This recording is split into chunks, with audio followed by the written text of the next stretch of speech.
Hello and welcome back to How About That Crypto. You're watching your daily crypto news and updates with your host, Bitcoin Stylist on Twitter and Bitcoin Hairstylist on Instagram. I am here Monday through Friday and I explain crypto and Web3 while keeping you up to date with all the latest. Today's news stories are: crypto has nothing to do with the US dollar losing its power and reserve status, but it is also a ways off from happening. Are Bitcoin sanctions coming? The DOJ is cracking down, and 41% of American women investors own crypto. All this and more. And if you like the content or if you don't like the content, please let me know by leaving a comment below. Please like and subscribe, and it helps support the channel and it doesn't cost you anything. And just to be clear and litigious, this is not financial advice. This is for entertainment purposes only. You can use the links below to do your own research. Okay, now let's dive in. So I have something I want to pull up, and if you're listening on podcast, then you can just listen because I'm going to play a video. If you want to see what the links are and you want to see what the pages are, you can just click on the link below. Okay, I got all this talk about crypto threatening the dollar's reserve status. Kind of lacks a little bit of perspective, and I think that it's important to play this little clip right here for you. So just check this out. The U.S. has enjoyed the status of sole. 1 second. I'm experiencing a little thing. I got to do this so you can all hear it well. Sorry about that. Okay, ready?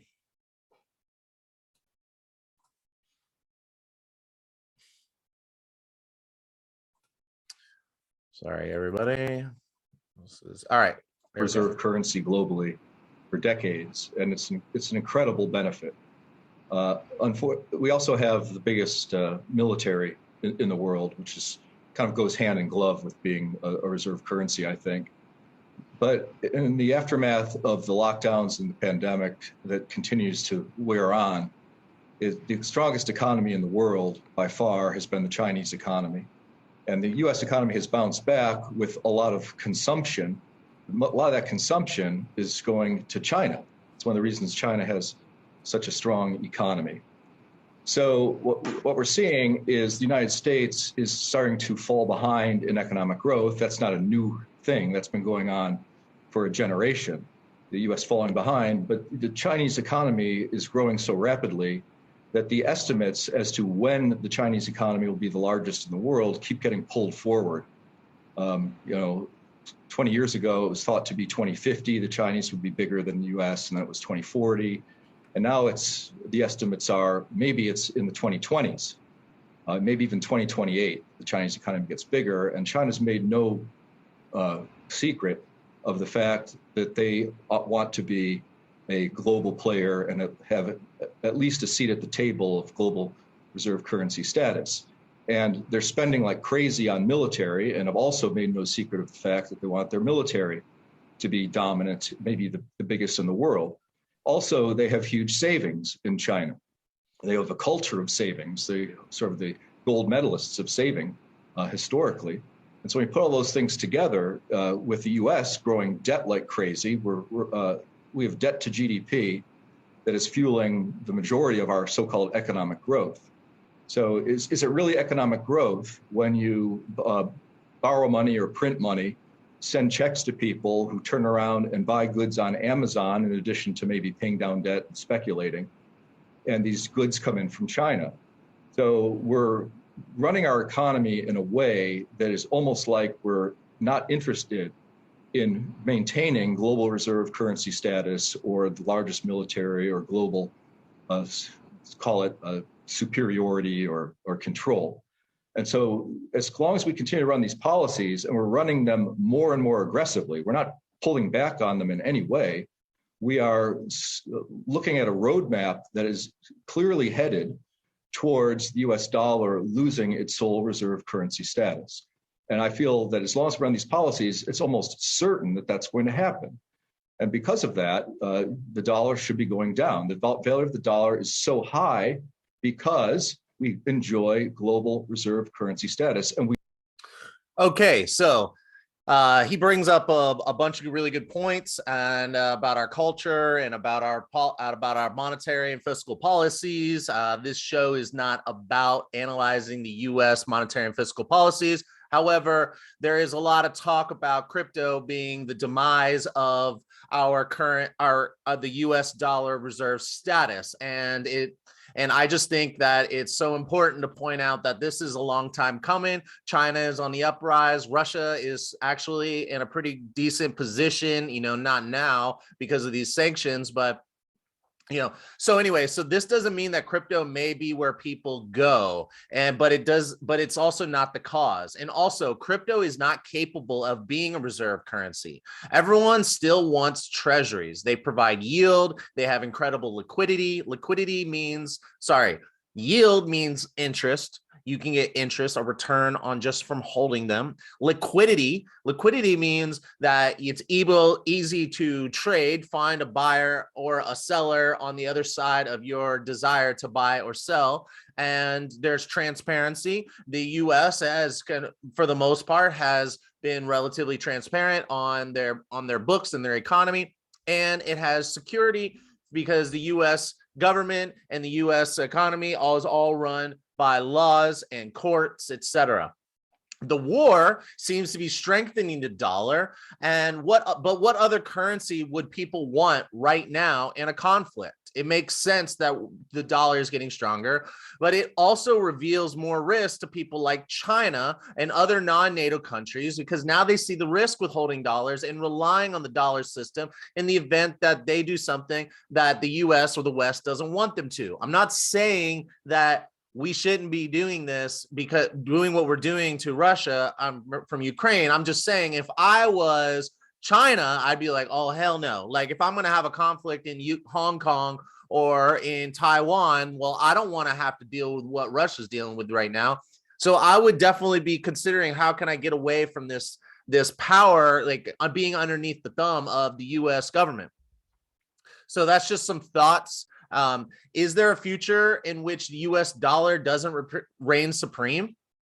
What are your thoughts? Tell me what you think about this.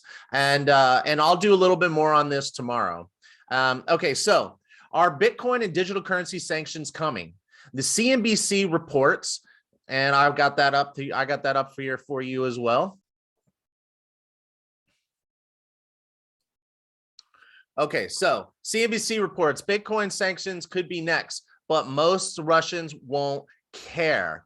And it says Washington takes aim at Russia's access to digital cash as the U.S. and its allies levy heavy punitive measures against Moscow. The concern is that the Kremlin, as well as other ancillary actors supporting the offensive on Ukraine, will evade the sanctions regime via digital tokens, which are not owned or issued by a central authority like a bank. Bitcoin, among other altcoins, is decentralized and borderless, which means that it doesn't respect national boundaries because there is no central authority to block transactions. Digital currencies are also considered to be censorship resistant. As I mentioned in the past episodes, Russia's economy is tanking. DC is making sure to target cryptocurrencies, and the DOJ announced a new task force. And you can check this out. The new task force, comprised of interagency law enforcement officers from the FBI, Marshal Services, IRS, Postal Inspection, Homeland Security Investigations, and the Secret Service. That's like, I don't even know half of these things. I mean, it's just like a bunch of different it's a bunch of different government organizations, and they will target the crimes of Russian officials, government-aligned elites, and those who aid or conceal their unlawful conduct. The task force will use various tools at its disposal, include cryptocurrency tracing, to track down and prosecute those who violate the sanctions and seize assets. You will be caught if you help Russia in time, or anybody else if they are sanctioned, is basically what they're saying here. Okay, so again, the concern is that Russia will use crypto to evade sanctions. Why is this not realistic? Well, I've talked about this before, but there's more and more analysis and information coming out. It's even hitting the mainstream news articles, which is really good because really it's been the crypto industry that's been saying that this is not realistic. But now we got people like CNBC, CNN running these things. So anyway, let's dive in.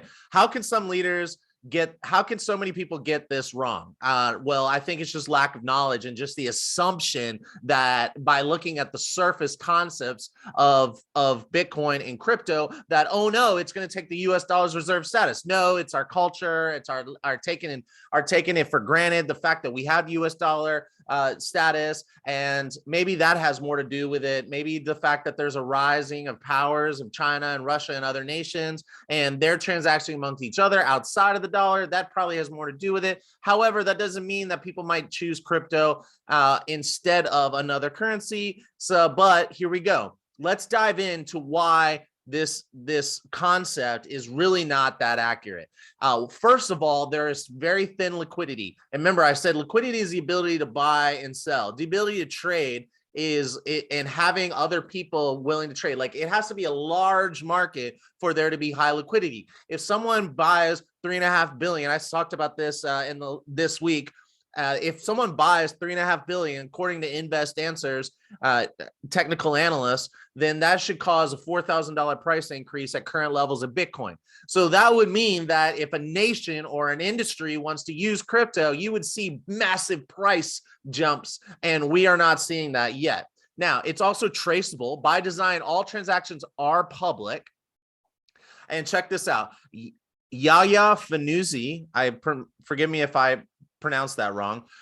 Yahya Fanusi, a fellow at the Center for New American Security who assesses national security and money laundering risks related to digital assets, tells us thinking that crypto is a way for a nation to get around sanctions is akin to if someone were to block your paycheck for a month and then you had to rely on your piggy bank to make up for it. Doesn't sound realistic, does it? Besides, Russia knew this was coming. Ever since the Crimea conflict and a passenger plane was shot down over Ukraine, there's been all these sanctions on Russia. Putin has been building buffers to insulate Russia from sanctions. Okay, and so I got something else here. Typically, the way sanctions work is that a government generates a list of the individuals and companies that must be avoided. And those doing business with these banned entities are subject to heavy fines and potentially worse. But sanctions are only as good as the Know Your Customer, or KYC, onboarding requirements, explains Sarah Beth Felix, an authority on anti-money laundering and sanctions compliance. Depending on how strict that is, then that drives the data, which drives whether or not the sanctions are actually effective, Felix says. This is agnostic when it comes to underlying flow of funds, whether it's crypto, fiat, wires, payable through accounts. It all lives or dies on the underlying data that's captured and verified on the ownership of the company, the individual, and all that kind of stuff. So basically, it's just like, it's not really a crypto thing. It has nothing to do with the ability to enforce sanctions as much, and it's not as much to do with US dollar reserve status as it's being made out to be, which makes me to believe that if these people are smart enough to be in office, then maybe they have an underlying agenda. And that is really what you're going to be hearing in the crypto world. So just be aware that like these things, it could just be a lack of knowledge and not a hinted agenda, but just be aware that that type of stuff is going to be all over the airwaves. So check this out. Russia is healthy and with 18% debt to GDP, running an account surplus, unlike us running $1 trillion deficit. Oil is booming, which is good for Russia. And we are not sanctioning their oil or their gas because we're worried that that would screw up the world. It's like, hey, you can't do that bad. We're going to seize some of these assets, but we're still going to let you make money on your oil and gas, which is your main export.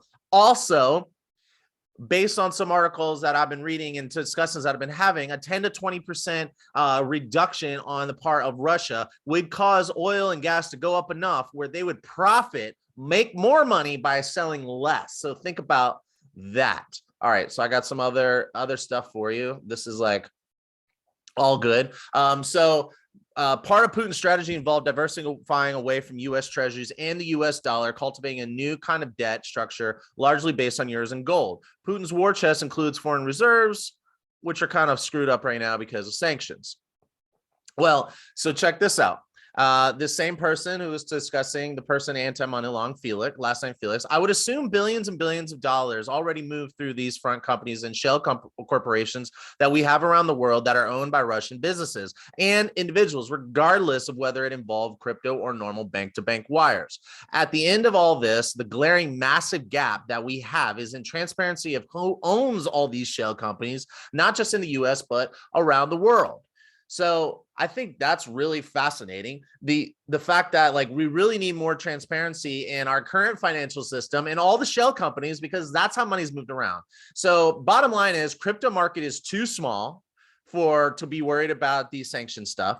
The Bitcoin to ruble trades at a maximum of $250,000 limit per trade, and Bitcoin to US dollar maxes out at $2.6 million per trade. That's a 10x. They just cannot compete. There's not enough liquidity. There's not enough volume room for an entire country's economy. If this was happening, we would know all about it. Hashtag blockchain, hashtag public ledger, hashtag transparency. That's what you get with the crypto world. More so, you would believe it or not, than our current financial system. Now, the reality is, at least for around the world, maybe not for US citizens, European citizens, the country's got us on lock. But for outside of the nation, it is not as easy. Reality is tracing crypto transactions takes seconds to hours. Tracing transactions through shell corporations can take weeks to months. And if you want more safety and transparency, it might not be with our current system. So what are your thoughts on this? Am I just way off and trying to shill the cryptocurrency because I'm a crypto investor? And maybe that's like my filter, and maybe things come through, but I'm aware that I do this. So please, like, leave your comments, leave your thoughts. I'm really curious to hear what you think. And I'm going to move on to our last and very interesting article. And so all this stuff was on the risk and like just going after the people, the naysayers of crypto that say that crypto is bad for these reasons. I'm just like trying to make sure that my viewers and my listeners, they get to see another perspective of why the mainstream concepts and Elizabeth Warren's and Janet Yellen's could potentially be wrong. You know, I could be wrong, and all this information could just be through that lens, that lens of I want this to work, so here's why I'm right. And so, you know, take it all with a grain of salt. But give me your thoughts. Leave a comment below or come on the show and let's talk about it. Now, last point, valuepenguin.com reports that 41% of, let's see, I got this article also I'd like to pull up.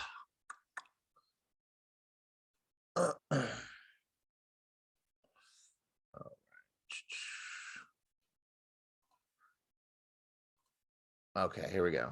41% of American women investors own cryptocurrency. Survey identifies crypto investing and other financial trends amongst women.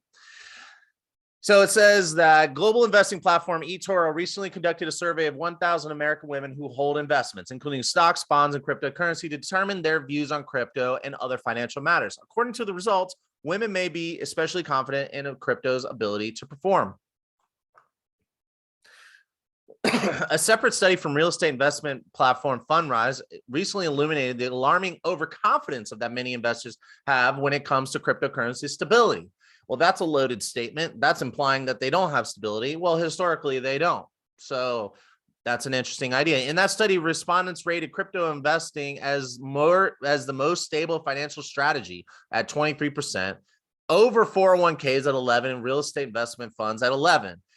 See, I don't necessarily agree with that. I do think a real estate investment fund seems a little more stable to me. And 401k just is like, it depends on what you're investing in your 401k. So I don't really like that question to begin with. But in my IRA, I hold a lot of real estate investment trusts. I don't really have as much exposure to crypto. That's in my normal portfolio, not in my IRA, Roth IRA to be specific, because I don't want to pay taxes when I retire. Women investors in the U.S. may be more susceptible to the draw of this investment class. Here's what the survey respondents told eToro. 41% say cryptocurrency is their top investment choice, second only to domestic equities at 53%. 41% currently own cryptocurrency, 41% are looking to add to their crypto holdings. As a comparison, a recent study, a survey from Hubi, I don't know how to pronounce that, forgive me, found that 28% of US adults currently own cryptocurrency, while 25% plans to buy crypto in the future. And if you've been listening, I told you that a November poll said that only 16% of people held crypto, and that was up from 13% in January. So 13% in July. 13% in July owned crypto, 16% owned crypto in November, and now 28% of adults own crypto. All right, so check even, and I'm gonna just kind of one more thought here. It says this article, this was done in last year's year, in its report for 2022. So this is a as of this year report that 28% of US adults currently own crypto. That's a big jump right there. That is an upward trajectory for adoption. So that's huge. And last but not least, 79% of women say they believe, 79% of women who invest say they believe they'll ultimately achieve their retirement goals through their respective current investment approaches. So they're very confident. All right. So I think that this type of adoption, both from the fact that women who invest have a large percentage of their portfolio, or 41% invest in crypto. I think that's bullish. I think it's even more bullish that 28% of Americans are investing in crypto, up from 16% in November and 13% in July of last year. This, to me, is super bullish. It shows adoption. What are your thoughts? Leave me a comment below. Sorry if I ran over a little bit extra today. And I just felt like there's like so much to talk about, and people are trying to say that crypto is relevant or has nothing to do with it. But like all the news that I see, not all of it, but a lot of the news that I see has to do with crypto. Tell me your thoughts. Leave a comment below. Like and subscribe. It helps support me. It doesn't cost you anything. Have a good day. Hodl on.